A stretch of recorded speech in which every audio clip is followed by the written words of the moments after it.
واحنا بنقدم لهم الحب ده ما بناخدش بالنا ان في بعض المفاهيم بتوصل لهم واحنا مش واخدين بالنا، لكن ولادنا هم اللي واخدين بالنا.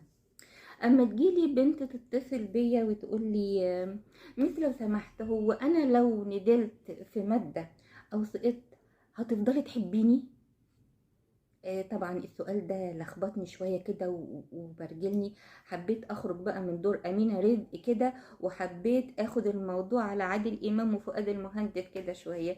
قلت لها ده الموضوع يتوقف على الموضوع فيه دينب ولا ما فيهوش دينب، الموضوع فيه فلسفة ولا ما فيهوش فلسفة. حاولت ان انا اضحك، لقيتها بتقولي انا بتكلم جد. هل لو ندلت في مادة انا هنزل من نظرك؟ هتفضلي تحبيني زي ما انت بتحبيني، ولا نظرتك ليا هتتغير؟ طبعا هنا حسيت ان الموقف جد، فقلت لها لا، هتفضلي بنتي وهتفضلي احبك